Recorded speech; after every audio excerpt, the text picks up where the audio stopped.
Quer aprender Química de graduação de forma didática e aprofundada? Então, assine um dos cursos de Universidade da Química. Link na descrição. E aí pessoal, vocês pediram, vocês curtiram, vocês comentaram no vídeo anterior a respeito de Breaking Bad, onde eu falei sobre a síntese da metanfetamina. Então estamos aqui com a parte 2. Vamos falar hoje sobre o fulminato de mercúrio. Mas antes, se você quiser uma parte 3, já aproveita, dá o seu like aqui, deixa aqui nos comentários, compartilha esse vídeo, que se ele tiver um número bom de compartilhamento, de like, tiver um bom engajamento, óbvio, teremos uma parte 3. Outro detalhe bem rápido, há alguns dias atrás eu abri a oportunidade da assinatura full dos cursos da Universidade da Química, onde quem estivesse interessado teria acesso a todo o material da Universidade da Química durante o período de 1 ano com desconto e tanto. Bom, essa é uma oferta temporária, durou ali uma semana, algumas pessoas aproveitaram, outras não. Isso foi agora, no finalzinho de fevereiro de 2019.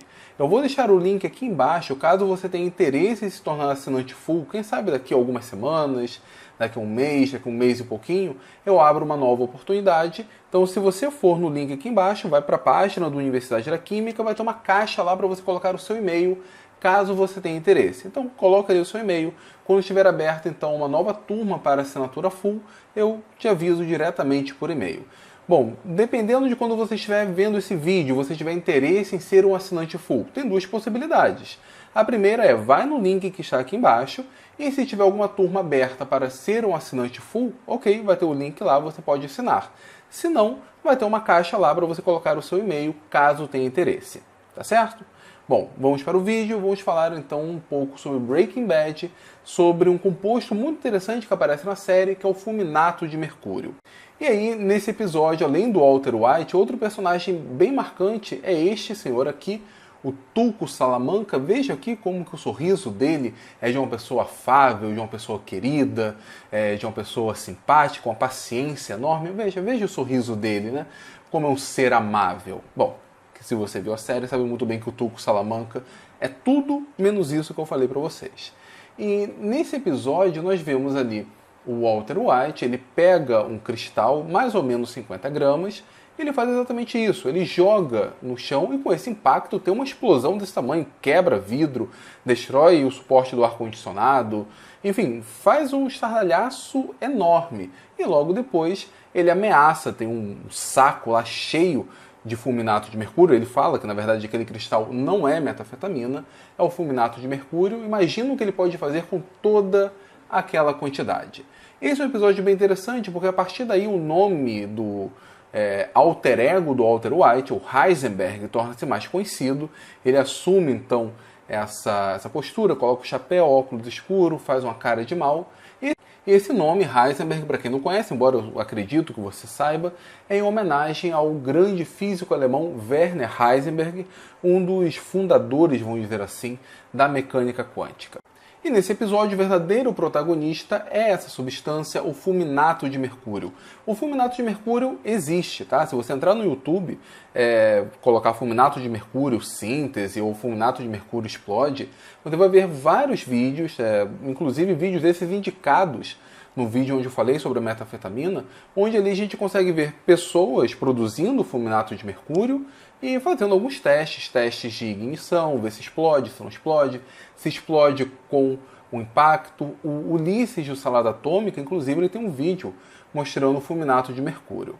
Bom, para quem não sabe, o fulminato de mercúrio é esse composto aqui, HgCnO2. Ele é um sal, só que um sal entre aspas. Nós vamos ver que, embora seja um composto único, o caráter covalente dele é extremamente elevado.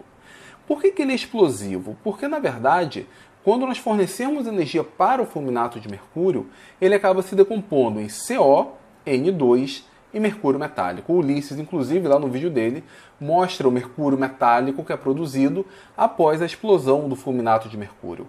Na verdade, ele é explosivo sim, não é legal brincar com o fulminato de mercúrio, e o resíduo dele é mercúrio metálico, que é muito tóxico. Então, não tentem fazer isso em casa. Mas por que ele explode? Primeiro que essa ligação aqui não é uma ligação tão estável. Nós temos uma ligação mercúrio-carbono. Ligação mercúrio-carbono não é uma ligação muito legal, embora o mercúrio se dê muito bem com carbono.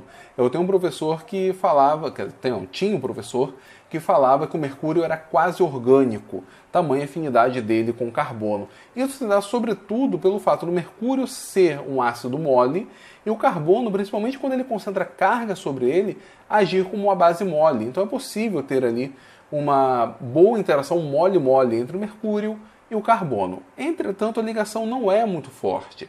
Por consequência, no momento que ocorre ali uma fonte de energia ou então um impacto, a ligação é rompida, temos uma reação rápida. Eu já falei aqui qual seria a fórmula da explosão. A primeira delas, a reação tem que ser rápida, a reação tem que ser exotérmica e a reação tem que liberar gases. E é isso que nós temos aqui. Temos liberação de gases, o CO é um gás, o N2 é um gás, é uma reação rápida e é uma reação que libera calor. O fulminato de mercúrio é conhecido há muito tempo, ele é conhecido desde 1800.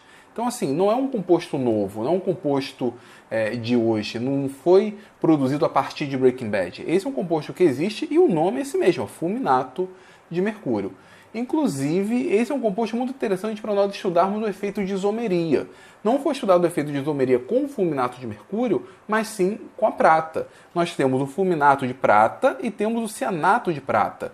Na verdade, aqui nós temos o mesmo ânion, não exatamente o mesmo ânion, ele tem diferença em onde a carga negativa é concentrada, mas na prática é formado pelos mesmos átomos. É uma relação muito parecida com o tiocianato e o isotiocianato, que a carga pode ser concentrada no nitrogênio ou no enxofre. A mesma coisa aqui. Quando o ânion se liga pelo carbono, ou seja, a coordenação se dá pelo carbono, nós temos o fulminato de mercúrio. Se for com mercúrio, nesse caso aqui, o fulminato de prata. Quando a coordenação se dá pelo oxigênio, aí nós temos o cianato, nesse caso, cianato de prata. Outra coisa interessante é que o fulminato, mesmo já sendo conhecido desde 1800, a estrutura cristalina dele, e lembre-se, o Walter White mostrou cristais de fulminato de mercúrio. Se você olhar os vídeos, é produzido ali uma pasta, um material amorfo, mas não cristais.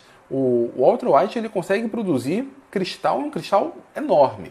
Então, a estrutura cristalina do fulminato de mercúrio só foi publicada na literatura em 2007, então não tem tanto tempo assim.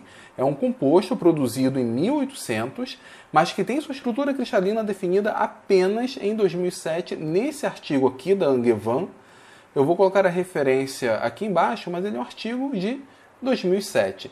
Breaking Bad é de 2008, então a possibilidade real de nós termos cristais de fulminato de mercúrio só apareceu um pouco antes da publicação da série. Nesse artigo aqui nós vemos a estrutura do fulminato de mercúrio. Notem, nós temos um composto praticamente linear. Aqui nós temos o mercúrio, aqui nós temos o carbono, nitrogênio e oxigênio. Percebo que a ligação é direta, mercúrio-carbono. Essa ligação aqui tem um elevado caráter covalente. Não é um composto iônico?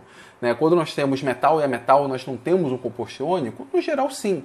Só que, de novo, o mercúrio tem características dele, tem uma elevada carga nuclear efetiva, ele é um ácido mole, ele consegue interagir muito bem com o carbono. O carbono, concentrando carga sobre ele, não forma uma estrutura estável. É muito melhor que essa carga fique sobre o oxigênio. O oxigênio é mais eletronegativo.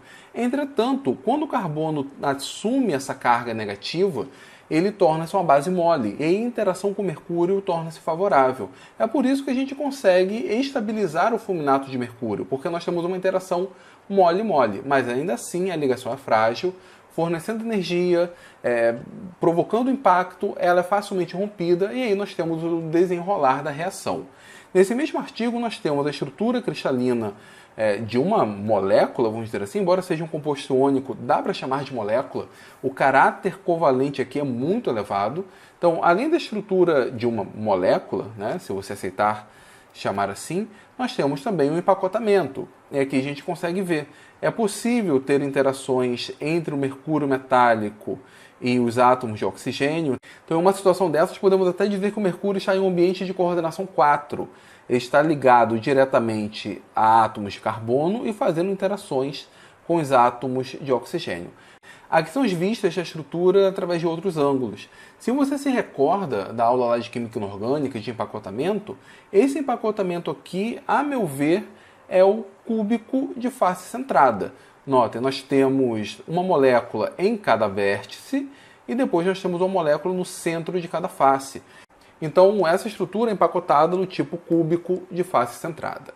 Galera, era isso que eu tinha que falar para vocês sobre o fulminato de mercúrio. Mas veja que interessante. Eu peguei um trecho da série de Breaking Bad e apenas sobre esse trecho, veja as coisas que eu acabei discutindo com vocês. Falei brevemente um pouco sobre história da ciência, história da química, história da física, enfim, da quântica, a origem do nome do alter ego do Walter White, né, o Heisenberg. Eu falei com vocês sobre dureza e moleza, falei com vocês sobre reatividade, falei sobre cinética, falei sobre termodinâmica, a reação de explosão tem que ser exotérmica, falei sobre isomeria, falei sobre empacotamento cristalino. Perceberam o poder que nós temos com séries como essas, como é possível trabalhar química com pequenos trechos como esses? Eu gosto muito disso. Se você gosta, deixa aqui nos comentários, eu quero saber a sua opinião. Se você gostou desse vídeo, então deixa aqui nos comentários. Se você não gostou também, deixa aqui nos comentários. Dê o seu like, compartilhe, se inscreva no Universidade da Química. Ajude a Universidade da Química a chegar aos 50 mil inscritos. Chegamos aos 45 mil. Então se você me ajudar, se você compartilhar, se você indicar esse vídeo, logo chegaremos aos 50 mil inscritos. E aí, só lembrando, se você tiver interesse em fazer parte da próxima assinatura full, clica no link aqui abaixo, deixa seu e-mail lá, que eu vou te avisar quando estiver disponível o período de inscrição. Tá bom, pessoal? Muito obrigado e até a próxima.